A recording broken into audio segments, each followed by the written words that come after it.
Oi pessoal, tudo bem? Hoje vamos conversar um pouquinho sobre fertilização in vitro, um dos temas que eu mais gosto de conversar, discutir e ensinar. Esse é um dos grandes temas que a gente discute quando nós estamos fazíamos as palestras, quando o coronavírus deixava a gente fazer palestra e agora não mais, então vamos trazer aqui para a live a possibilidade de podermos conversar e discutir esse tema que é tão importante. Por que eu gosto de discutir FIV? Porque tem muito mito sobre o tratamento, tem muitas coisas que geram muitas dúvidas, tem muitas promessas, né? Tem gente que acredita que a FIV seja a solução do problema, quando na verdade não é. A fertilização in vitro é apenas um dos tratamentos médicos para tentar ajudar casais com infertilidade para tentarem alcançar a tão desejada gestação. E como todo tratamento médico, ela precisa de cuidado desde a sua indicação, para saber se nós estamos indicando corretamente o procedimento e depois o cuidado de fazer da melhor maneira possível para aumentar a chance do tratamento dar certo. E é isso que a gente vai fazer aqui hoje. A minha intenção é discutir os detalhes do tratamento para poder sanar dúvidas etapa por etapa, passo a passo, desde a sua indicação ao final da transferência embrionária. Eu já deixo aberto aqui para as dúvidas. Dessa vez eu vou dividir o tratamento de FIV por algumas etapas. A primeira etapa é a indicação e a preparação do tratamento. Depois eu vou discutir a indução da ovulação, depois a coleta dos óvulos, a formação dos embriões no laboratório e por fim a transferência.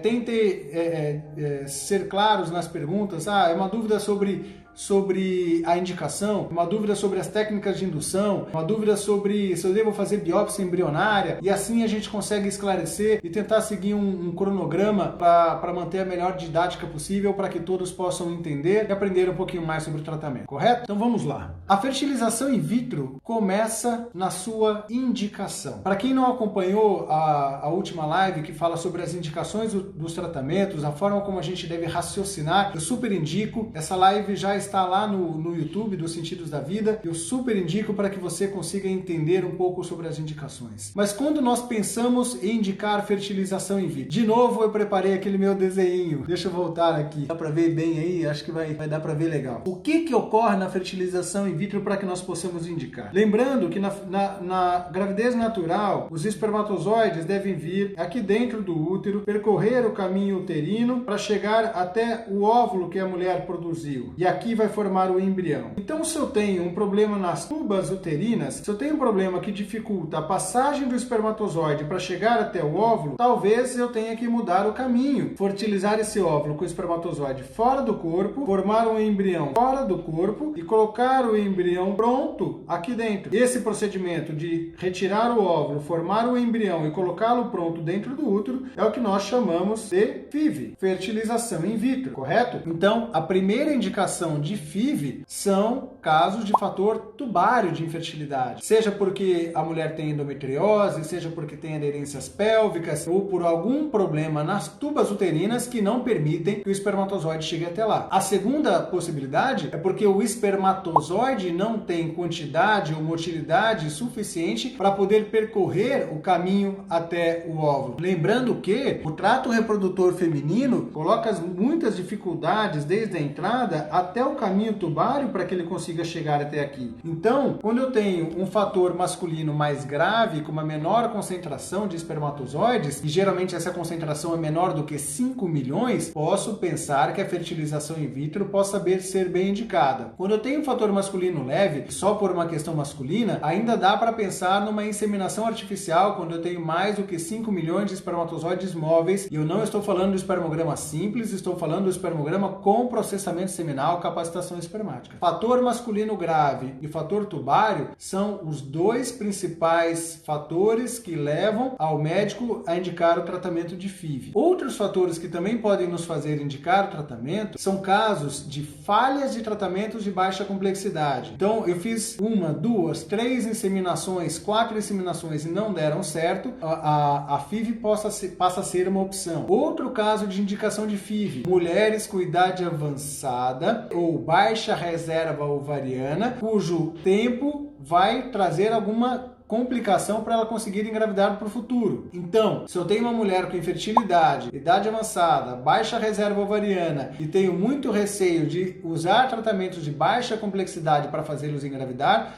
eu posso pensar na FIV como opção para tentar trazer o melhor resultado no menor intervalo de tempo. Então vejam que aí eu não estou nem falando do fator de infertilidade. Lembra quando eu conversei com vocês da importância de responder as 4 questões? Fator de infertilidade, tempo de infertilidade, idade da mulher e reserva ovariana? Então, eu citei 2 indicações, o tubário masculino, do fator de infertilidade. Mas existe como nós raciocinarmos nas outras 3 para poder indicar aquele tratamento que vai trazer o melhor resultado no menor intervalo de tempo, e a FIV passa a ser também uma opção. Então essas são as principais indicações para que nós possamos fazer a FIV. E saber a indicação é algo essencial. Eu costumo dizer, por favor, não inicie um tratamento de fertilização in vitro se você não sabe por quê. Eu atendo constantemente casais, vêm procurando pelo tratamento de FIV ou que já receberam a indicação do tratamento de FIV e eu pergunto por quê e eles sequer sabem responder essa questão. Quando a gente não responde de forma plena o porquê da indicação do tratamento, às vezes o casal não se sente no momento de fazê-lo, por achar que existiria alguma outra maneira de alcançar a gravidez.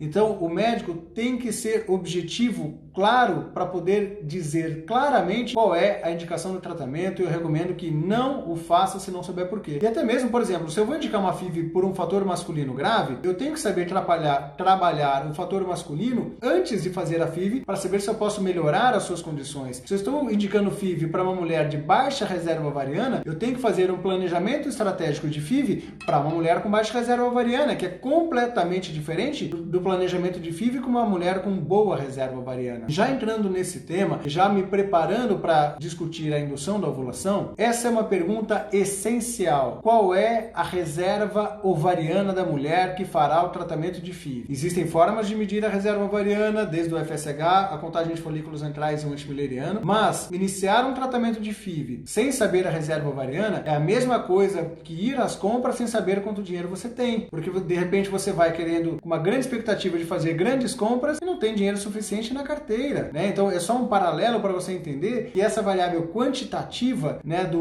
da reserva ovariana é fundamental. Por quê? Quando eu faço a indução da ovulação e aplico as injeções para estimular o ovário a produzir seus óvulos, eu tenho que ter uma expectativa de resposta. Bom, essa mulher é para responder com quantos óvulos? Com 30, com 20, com 15, com 10, com 5, com 3 ou com 1? É um caso que eu estou preocupado que não vai responder com nenhum óvulo, eu vou fazer uma estimulação com alta dosagem, média dosagem, baixa dosagem, vou fazer uma mini FIV. Que técnica eu vou fazer de estimulação? Então, é mandatório, no meu ponto de vista, saber qual é a reserva ovariana da paciente antes de iniciar uma fertilização in vitro, para que você possa criar estratégias e expectativas, certo? Então, no meu modo de ver, essas são as 2 perguntas mais importantes que precedem o tratamento. A outra pergunta mais importante que se deve fazer ao médico é: o que eu posso fazer antes de iniciar minha FIV para aumentar a minha chance de sucesso? Então, existe alguma coisa que eu posso fazer para tentar melhorar as minhas condições? Eu recebi uma pergunta no Stories do Instagram para essa live e vou aproveitar para respondê-la. Uma paciente perguntou: é possível usar alguma vitamina para melhorar os óvulos? Sim, é possível. Não para todo mundo, mas quando eu estou diante de uma mulher de baixa reserva ovariana e eu percebo que é possível usar os antioxidantes como a coenzima Q10, que é uma medicação que eu gosto bastante de usar, quando eu tenho um desequilíbrio hormonal e eu posso usar terapias androgênicas para tentar melhorar não só a quantidade, mas também a qualidade dos óvulos que eu pretendo produzir. Então, algumas estratégias, com o uso de vitaminas, uso de algumas medicações hormonais,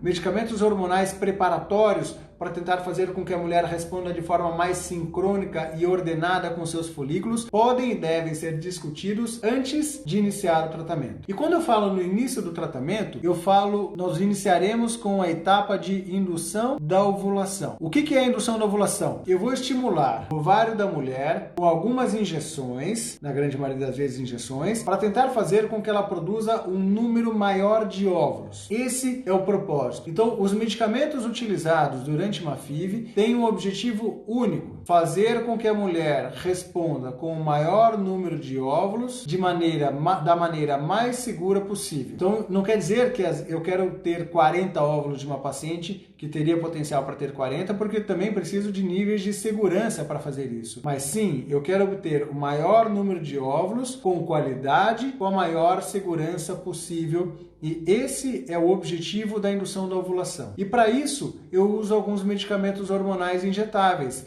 As injeções de aplicação subcutânea, geralmente na barriga, que os próprios pacientes se auto-aplicam. Esses medicamentos, eles devem ser calculados, dosados, equilibrados para cada mulher. Não existe uma fórmula mágica de um mesmo tratamento aplicado para todas as mulheres. Muito pelo contrário, é o que nós chamamos de individualização do protocolo de indução. Essa individualização ocorre avaliando a idade da mulher, a reserva ovariana e a causa da infertilidade. Essas três informações vão me ajudar a estimar o tipo de protocolo ovariano que eu vou determinar para fazer a indução da ovulação. Uma outra variável importante que deve ser considerada é o peso da paciente e o índice de massa corpórea, porque às vezes a biodisponibilidade do remédio não é tão boa assim e eu preciso aumentar um pouquinho mais a dosagem quando a paciente tem sobrepeso ou obesidade. Então essas são as variáveis que vão nos fazer mudar ou utilizar medicamentos diferentes. E aí existem diversos tipos de protocolos diferentes, diversos tipos de medicamentos diferentes e cada médico tem a sua habilidade para poder escolher o melhor tipo de protocolo. Eu mesmo não tenho um protocolo fixo, né? Então são diversas vezes que a gente faz protocolos diferentes. E aí, durante a indução da ovulação, são realizados alguns ultrassons. Então, lembrando do nosso propósito, a mulher menstruou e eu quero estimular que ela produza um número maior de óvulos. Ela menstrua e começa a aplicar as medicações e eu vou acompanhando no ultrassom. E nele eu acompanho o crescimento e desenvolvimento dos folículos. Isso é feito num período de mais ou menos 10 a 14 dias. Então, são mais ou menos 10 a 14 dias aplicando as injeções para em seguida fazer a coleta dos óvulos. Eu quero dedicar um tempo maior nessa etapa da indução da ovulação. Por quê? Porque existem algumas estratégias diferentes que a gente pode utilizar como protocolos em situações especiais e aqui eu quero focar um pouquinho as mulheres de baixa reserva ovariana. Uma das coisas que eu acho extremamente importante é tentar organizar a sincronia do crescimento folicular. Às vezes, quando a mulher aplica alguns medicamentos, ela pode responder de forma desorganizada. E aí pode atrapalhar no momento em que eu for coletar os óvulos e não conseguir tantos óvulos maduros assim. Essa preparação também ocorre antes do início da indução e pode ser feito com o uso de alguns medicamentos, como o uso de terapia estrogênica ou com o uso de algumas pílulas de progesterona. Isso pode ajudar bastante a mulher a sincronizar. E também existem dois tipos de protocolos, o protocolo curto, o protocolo longo, que também podem ter respostas diferentes para tentar organizar o processo de sincronia de resposta folicular. Eu sou um fanático da preparação por FIV. Eu acho que nós temos que buscar a melhor sincronia possível para que eu possa aguardar para que os folículos respondam de forma mais organizada e sincrônica para que eu consiga o maior número de óvulos maduros. A primeira etapa da indução da ovulação se encerra quando os folículos atingem mais ou menos 17, 18 a 19 milímetros e aí eu já estou preparado para aplicar a última injeção para fazer a coleta dos óvulos, capturá-los, né, para poder fertilizar com os espermatozoides no laboratório, correto? Joyce, tem alguma coisa que você quer perguntar por enquanto? Perguntando se, no caso, a paciente toma Zoladex, se o período de indução se torna mais longo. Quando eu tomo Zoladex, o período de indução da ovulação se torna mais longo? Sim, isso é o que nós chamamos de protocolo longo. Você bloqueia e o Zoladex é um medicamento forte, inclusive para fazer protocolo longo. Não é o que eu particularmente mais uso. Mas se eu apliquei o Zoladex para fazer a indução da ovulação, o ciclo se torna geralmente mais longo, mas costuma responder um pouco de forma mais sincrônica. Quando a gente não usa, a mulher responde em geralmente 8, 9, 10 dias. Quando a gente usa, normalmente a mulher responde em 12, 13, 14, já tive casos de 15, 16 dias de tempo de medicamento para poder haver uma resposta e um crescimento folicular adequado. Então, vá com muita paciência para fazer os ultrassons e sabendo que há uma expectativa de ser um ciclo mais longo. Quando se tem poucos folículos, significa que tenho pouca reserva ovariana? Quando se tem poucos folículos, significa que tem uma baixa reserva ovariana? Depende. Quando eu tenho poucos folículos antes de iniciar a indução da ovulação ou quando eu tenho poucos folículos depois, no final da indução da ovulação. Porque o que acontece algumas vezes são mulheres que têm boa reserva ovariana, mas respondem mal ao medicamento. E aí ela tem poucos folículos, não porque tem baixa reserva ovariana, mas porque o medicamento não foi eficiente para fazer com que ela produza um bom número de óvulos. Diferentemente de mulheres que têm poucos folículos desde o início, desde as contagens dos folículos antrais, aqueles pequenininhos que a gente mede no início da indução. Essas responderão certamente com poucos folículos no final por conta da sua baixa reserva ovariana. E vejam como é importante responder essa questão para criar expectativas. Quando eu sei que a mulher responderá com poucos folículos porque ela tem baixa reserva ovariana e ela tem 3 óvulos no final, eu falo, tá legal, você está respondendo bem. 3 era a nossa expectativa. Uma vez eu fiz um ultrassom de uma paciente de 45 anos que tinha 3 ou 4 folículos e ela estava frustrada porque tinha poucos folículos. Eu falei, não, você está ótima, né? Para a sua idade, para a sua reserva ovariana, você está respondendo muito bem. Agora, quando eu tenho uma paciente com boa reserva ovariana e ela responde com 3 folículos, às vezes eu cancelo o tratamento para começar tudo de novo, para que ela responda de forma mais adequada com algum outro tipo de protocolo. Qual o melhor dia para medir o FSH e saber a reserva ovariana? Qual o melhor dia para medir o FSH e saber a reserva ovariana? Segundo ou terceiro dia do ciclo, junto com o estradiol, sempre. Dose no segundo ou terceiro dia do ciclo, o FSH e o estradiol, sempre para poder medir a reserva ovariana. Chegamos no final da indução da ovulação, os folículos chegaram lá com 17, 18, 19 folículos e nós vamos fazer a coleta dos óvulos. Quando eu faço a coleta dos óvulos, é um procedimento simples, feito com anestesia, a gente vai por um ultrassom transvaginal e com uma agulhinha nós capturamos o óvulo durante o procedimento. Eu postei no meu stories um filmezinho que eu fiz sobre coleta dos óvulos. Como fica difícil ilustrar aqui o procedimento, depois, a hora que acabar, para quem já viu, tem um videozinho onde eu filmei uma coleta de óvulos e você acompanha lá depois para tirar a dúvida de como ele é feito na prática. Mas aqui eu quero falar sobre o objetivo da coleta dos óvulos. O objetivo é ir com uma agulha lá dentro daquele folículo, aspirar o líquido folicular e capturar o óvulo para poder fertilizá-lo no laboratório com os espermatozoides. O que eu espero da coleta dos óvulos? Eu espero que cada folículo que a mulher produziu proporcione pelo menos um óvulo. Ou seja, na verdade, no máximo. Cada folículo pode ter no máximo um óvulo, né? Então, uma mulher que responde com 10 folículos, eu gostaria de chegar lá e ter 10 óvulos. Mas nós sabemos que alguns folículos não terão óvulos. Então, nem sempre o número de óvulos obtidos é igual ao número de folículos que você produziu durante o seu tratamento. E aí, que esses óvulos tenham boa qualidade e maturidade. Nós temos que saber diferenciar a diferença de óvulo maduro e óvulo com boa qualidade. Tem uma biomédica que trabalhou conosco, a Aline, ela, se bobear, ela está por aí, que ensinava muito bem a diferença de um óvulo maduro e de um óvulo de boa qualidade. Ela é do interior aqui, ela é de Santa Gertrudes, e ela falava assim, ó, o óvulo maduro e de boa qualidade é igual a uma manga. Você pode ter uma manga que é linda, é ótima de qualidade, mas ela é verde, então não tem o que fazer com ela. Ou você pode ter uma manga madura, mas ela é de péssima qualidade, cheia de fiapo. Então, não basta dizer que o óvulo é maduro para dizer que ele tem boa qualidade. Não basta dizer que o óvulo tem boa qualidade que ele vai ser maduro. Então, são duas informações completamente diferentes que devem ser avaliadas. Geralmente, proporcionam óvulos maduros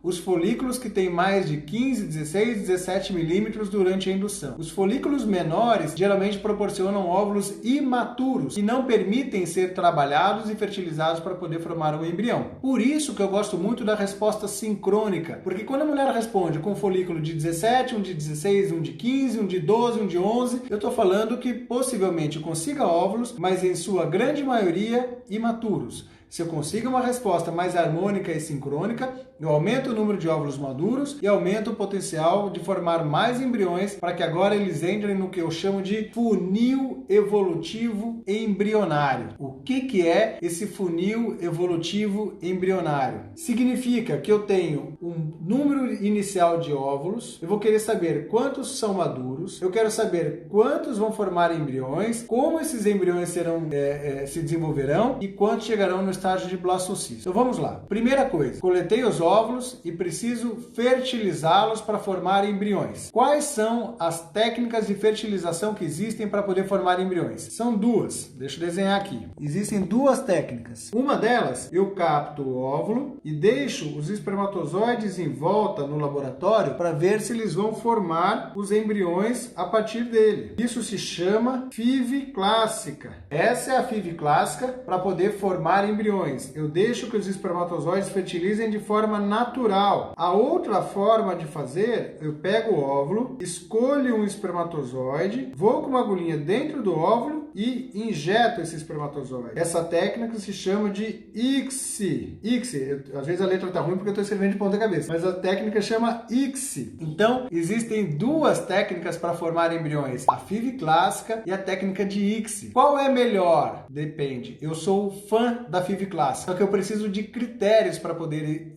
indicar a FIV clássica. Eu preciso de um sêmen de boa qualidade e óvulos também com algumas características particulares para que ele possa ser fertilizado naturalmente. A taxa de fertilização da FIV clássica e da ICSI é praticamente a mesma quando bem indicado. O que significa isso? Eu vou usar um exemplo, entrando lá no nosso funil, de uma mulher que respondeu com 10 folículos, 8 óvulos e dos 8, 6 óvulos maduros. Geralmente, a taxa de óvulos maduros é de mais ou menos 70% a 80%. Esse é um número normalmente previsto. Então, a mulher teve 10 folículos, 8 óvulos, 6 óvulos maduros. A taxa de fertilização, ou a chance de conseguir formar um embrião a partir desse óvulo, também é de aproximadamente 80%. Mas, Davi, se eu pegar um espermatozoide e injetá-lo dentro do óvulo, não é certeza que vai formar um embrião? Não, não é certeza. Um exemplo que eu uso no meu dia a dia, eu falo assim, é como se você estivesse pegando 10 sementes, colocando no mesmo solo e apenas 8 brotaram e formaram plantas. A mesma coisa acontece com o óvulo. Eu posso colocar a sementinha lá dentro do óvulo, eu posso colocar o espermatozoide lá dentro e não necessariamente eu vou conseguir formar um embrião a partir dali. E a pessoa também pode me perguntar, Davi, mas não é mais seguro eu colocar um espermatozoide dentro do óvulo do que esperar que ele fertilize de forma natural? O processo artificial de selecionar o melhor espermatozoide não é melhor do que o processo natural? Não. O processo artificial, ele só é melhor quando existe uma condição masculina que justifique isso. Então, se eu tenho um teste de fragmentação elevada, e vou usar uma técnica que a gente aplica lá no FIVMed, que é a técnica de birrefringência, quando eu tenho uma morfologia muito alterada, e isso ainda assim é bastante discutível se morfologia é uma indicação ou não, existem literaturas que defendem, outras que não defendem, mas quando existe uma condição masculina em que eu percebo que naturalmente vai haver alguma dificuldade, sim, faça ICSI, porque isso vai aumentar a sua chance de conseguir mais óvulos, mais embriões formados. Agora, no contrário, a fertilização in vitro clássica permite a seleção natural dos espermatozoides e, às vezes, embriões de melhor qualidade. Então, eu costumo fazer, aqui pelo lado do FIVMed, costumo fazer com muita frequência a fertilização in vitro clássica e nós temos ótimos resultados assim também, ok? Formei, então, 10 folículos, 8 óvulos, 6 maduros e aí consegui formar 5 embriões. Então, vamos lá para os nossos embriõezinhos. Vamos lá, eu fiz a fertilização e aí consegui formar 1, 2, 3, 4, 5 embriões. O que ocorre? Esses embriões vão entrar no funil evolutivo. E eu vou acompanhar esses embriões do dia 1 ao dia 5. Por 5 dias, vou colocar do dia 5 ao dia 7. Por 5 a 7 dias, esses embriões ficarão em cultivo para que eu consiga avaliá-los e ver se eu chego no final com os blastocistos, que são embriões maiores. E aí, essa informação é importante porque existe uma dúvida de muitos casais sobre o que é melhor, transferir os embriões no terceiro dia ou transferir os embriões no estágio de blastocisto? Eu vou te explicar o que eu penso. Volto para o meu esqueminha aqui. Quando eu transfiro os embriões no terceiro dia, eu diminuo a minha possibilidade de seleção embrionária, porque eu sei que 98% dos embriões conseguem chegar no terceiro dia. Então, dos 5 embriões que eu formei, 98% vão chegar aqui. É possível sim dar uma nota diferente para eles de acordo com o número de células, a sua fragmentação, mas é difícil selecionar aquele que é o melhor embrião. Agora eu sei que do terceiro para o quinto dia, de D3, onde o embrião tem mais ou menos 8 células, eles chegam em de 50 a 60% vão formar blastocistos, né?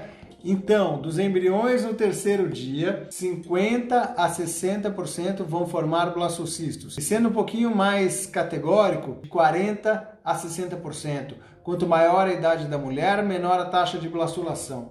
A última estatística do FIV-MED foi de 50% de embriões viáveis no quinto dia para que possam ser transferidos, e nós estamos muito felizes, porque muitos laboratórios às vezes têm 30% de taxa de blastulação, 40% de taxa de blastulação. Isso mostra o funil seletivo que existe do terceiro para o quinto dia. Nós costumamos dizer, até o terceiro é fácil, a maioria chega, difícil é do terceiro para o quinto. E nós costumamos fazer isso regularmente. Por quê? Eu quero transferir ao útero algum embrião com potencial de gravidez. Eu não tenho pressa para transferir o embrião ao útero. Eu quero transferi-lo acreditando que eu estarei dando uma chance maior do casal conseguir engravidar e dando também a minha avaliação morfológica dos embriões. Porque no quinto dia eu consigo dar mais informações sobre a qualidade do embrião que nós estamos transferindo. Correto? Dúvida, Joyce? Tem um comentário. Pode falar.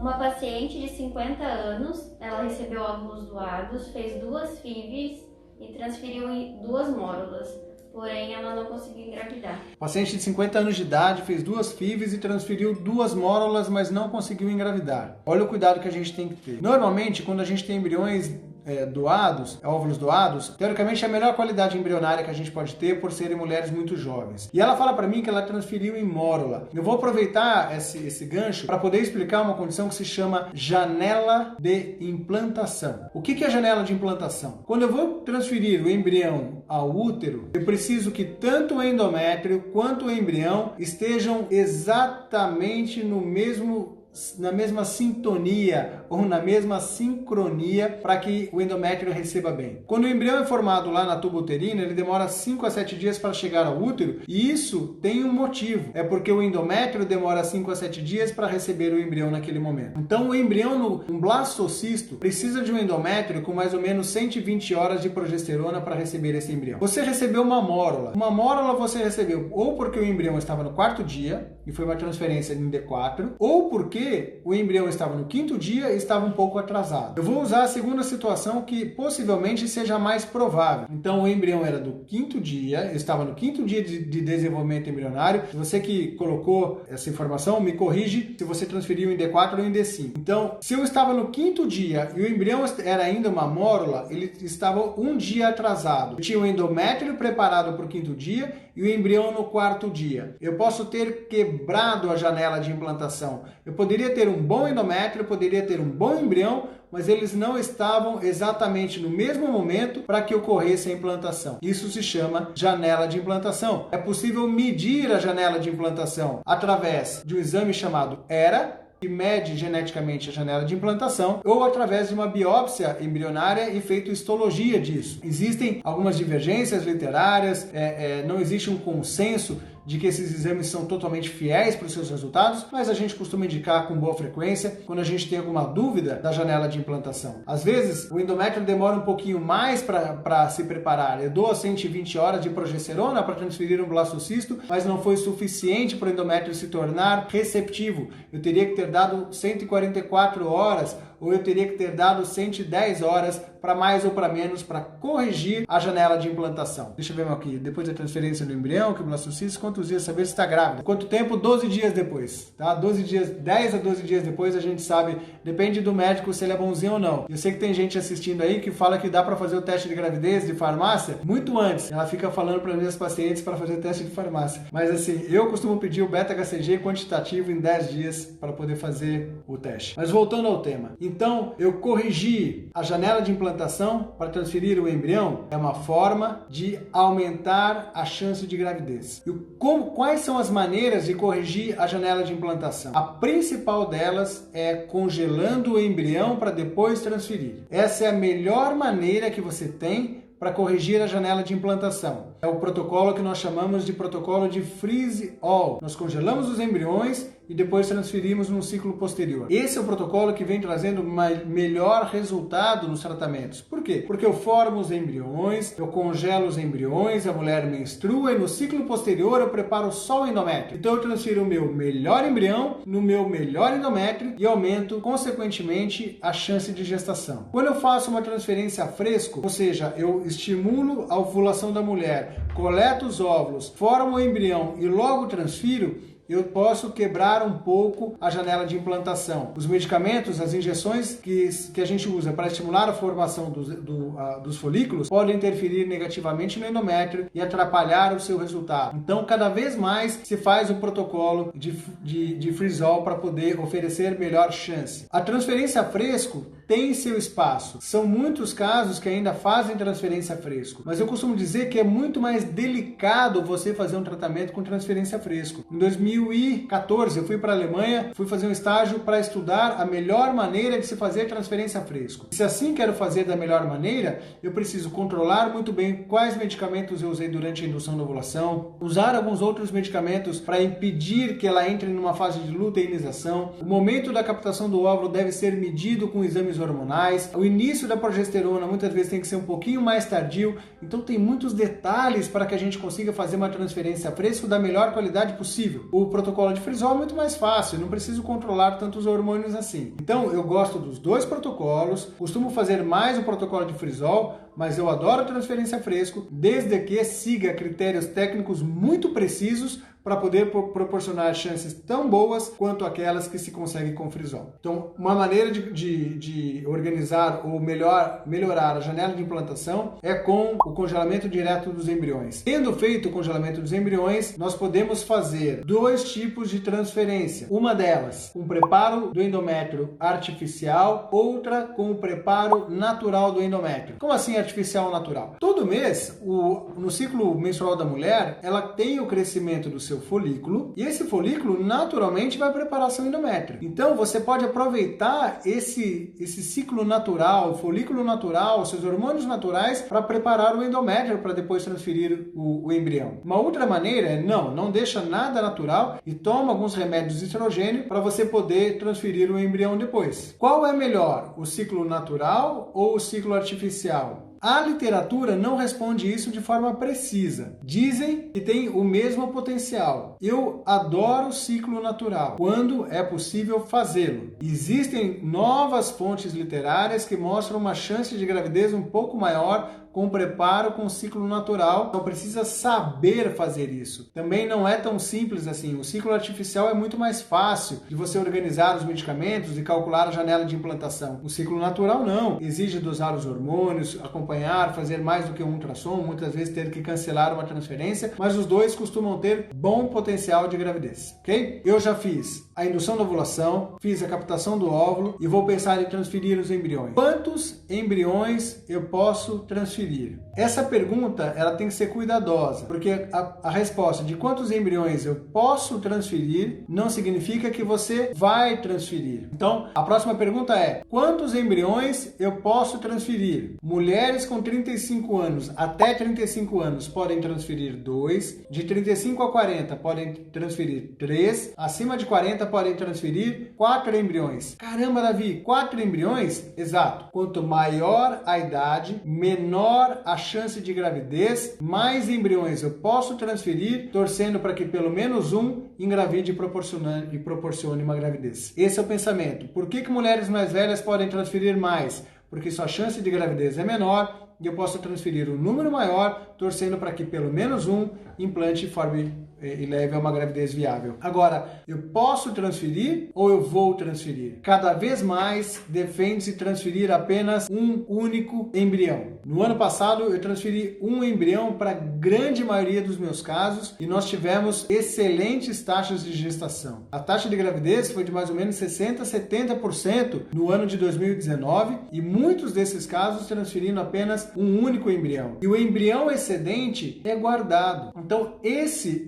é um pensamento muito importante. Eu não preciso colocar todos os meus embriões numa única transferência. Eu posso transferir um, guardar os demais para uma tentativa posterior e diminuir o risco de uma gestação múltipla e fracionar a chance de gravidez. Dizem até que fracionando as transferências, eu aumento a chance cumulativa de gravidez. Como assim, Davi? Não ficou claro para mim. Pense que você tem 2 embriões. Se eu transferir um embrião e não der certo e depois transferir o outro, eu posso ter uma chance maior do que se eu transferir os 2 embriões de uma vez na primeira transferência. Basta acreditar que o endométrio possa ser o vilão da história. Eu transferi meus 2 embriões num endométrio que não era legal. E o que ocorre? Eu perdi meus 2 embriões. Então, fracionar a transferência permite fazer ajustes em casos de falha e aumentam a chance cumulativa de gravidez se eu transferir apenas um. Se eu transferir os 2 numa única transferência. Outro ponto positivo de transferir um único embrião é diminuir o risco de uma gravidez gemelar. E quando eu falo risco, é risco mesmo. Nós sabemos que a gemelaridade aumenta o índice de prematuridade, hipertensão gestacional, diabetes gestacional, as complicações obstétricas de uma forma geral. E se eu posso prevenir uma gravidez de gêmeos, por que não fazer dessa maneira?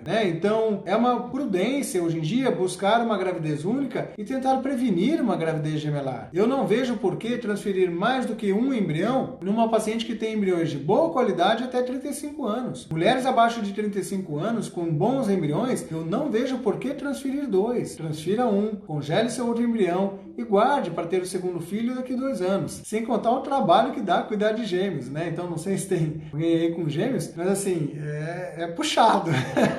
Eu sugiro que você cuide um de cada vez, que vai ficar mais fácil para você organizar a sua vida. Certo? Dúvidas? É possível e aconselhável tomar a medicação em outro estado e fazer FIV em outro? Então, assim, é possível e aconselhável eu tomar as injeções num estado, por exemplo, eu sou da Bahia e vou fazer meu tratamento em São Paulo? Possível é. Aconselhável, não. Eu tenho uma certa experiência em fazer tratamentos de casais que são de longe. Quando eu tenho alguma referência na cidade de um ótimo ultrassonografista que vai deixar filmar, mostrar tudo, fazer as imagens e me mandar, eu até faço o primeiro, segundo ultrassom fora, mas depois os finais eu faço questão de que sejam presenciais. Então é possível fazer? É possível. É aconselhável? Eu desaconselho, a não ser que tenha uma estrutura muito boa por trás para nós fazermos isso.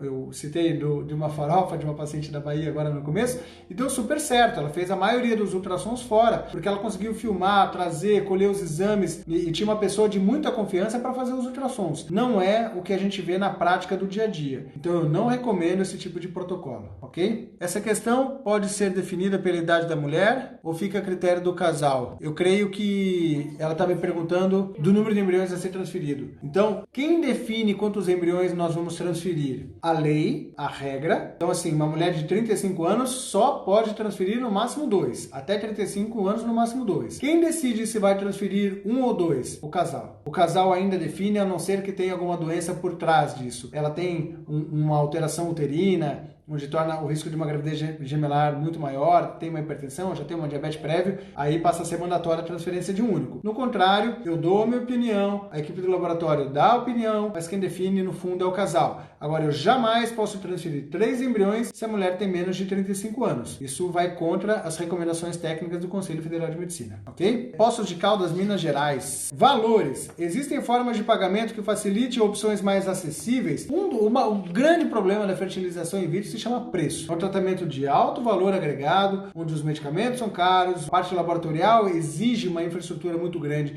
E não é que o tratamento é caro porque se cobra caro, é porque o custo é muito alto, os medicamentos são muito altos. Se vocês conhecessem os bastidores do laboratório, qualquer dia a gente pode até fazer alguma coisa lá dentro, mas mostrando o quanto se gasta com equipamentos, meios de cultivo, tudo em dólar, o custo é muito alto, torna o preço muito alto. Como fazer para fazer o tratamento de forma mais acessível? Olha, muitos laboratórios vêm trabalhando com formas de parcelamento. Eu vou falar pelo FIV-Med, que é o laboratório que eu trabalho. Hoje eles parcelam o tratamento quase todo em 12 vezes sem juros. É uma forma de conseguir uma forma mais acessível de fazer. Existem alguns programas de baixo custo. Eu desenvolvi um projeto chamado Via FIV, que é um programa de atenção aos casais de menor renda, onde eles conseguem fazer um tratamento com bom padrão de qualidade, num preço mais acessível, mas exige uma comprovação de renda. É um projeto social que a gente oferece lá no FIV-Med realmente. E eu tenho muito receio quando a gente vai falar sobre os programas de baixo custo, porque existem duas maneiras de procurar os projetos. Aqueles que diminuem a qualidade do tratamento para poder oferecer um tratamento mais acessível e aqueles que simplesmente diminuem as suas margens. Então deve-se saber quais são os protocolos que eu estou usando num programa de baixo custo. Porque se eu, por exemplo, se eu fizer transferência a fresco para todo mundo, se eu diminuir a dosagem de medicamentos, são formas de conseguir oferecer um tratamento no custo mais acessível, mas às vezes eu posso perder um pouco da qualidade do tratamento. Então saibam avaliar isso também. No SUS, um dos tratamentos mais acessíveis que tem é o do Ideia Fértil, de São Paulo. Tem muitos casais que vão para lá porque ele tem uma parceria público-privada, por estar dentro de uma universidade, e é uma forma mais acessível de fazer o tratamento também. Lembrando que eu não estou aqui para vender tratamento nenhum, meu maior objetivo com as lives é trazer conhecimento e não vender tratamentos, muito pelo contrário, ok? Segundo tratamento, posso ter resposta ovariana diferente, melhor ou não? Olha que legal. Sim, as respostas podem ser diferentes. Eu tive um casal recentemente agora, um casal que está em andamento, em que ela teve uma resposta na primeira indução, ela chegou a engravidar, mas ela abortou, e agora a gente mudou o protocolo e ela está respondendo muito melhor no segundo do que no primeiro, né? Não só em quantidade, mas em qualidade, em número de óvulos maduros, na qualidade embrionária que se conseguiu. Então sim, é possível fazer um segundo tratamento com uma resposta melhor do que o primeiro, se você enxerga potencial e estratégias para se fazer isso. Quando existe um gap, quando existe um intervalo de tempo muito grande entre o primeiro e o segundo, a idade da mulher evolui e, consequentemente, menor a sua reserva ovariana, normalmente a resposta do segundo é pior do que a do primeiro. A chance de obter mais óvulos praticamente não ocorre na segunda indução, né? Então, quando a idade da mulher evolui e a sua reserva naturalmente diminui, normalmente o segundo tratamento tem uma resposta aquém daquilo que se obteve no primeiro ciclo. Muito bem, eu vou me despedir aqui também. Tem muita coisa sobre FIV. Aos poucos eu vou dividir o processo de FIV. A gente pode fazer uma live inteira falando de indução da ovulação e as suas estratégias. A gente pode fazer uma live inteira. Não falei nada sobre estudo genético embrionário, não falei nada sobre do STEAM, eu não falei nada sobre a preparação, como fazer a melhor preparação mesmo, com seus detalhes para iniciar o tratamento. Tem muita coisa dentro do tratamento de FIV que dá pra gente conversar um tempão aqui, mas o Instagram nos limita a 1 hora de live e eu espero de alguma maneira ter trazido algum conhecimento que ajude vocês a realizarem o melhor planejamento do ciclo.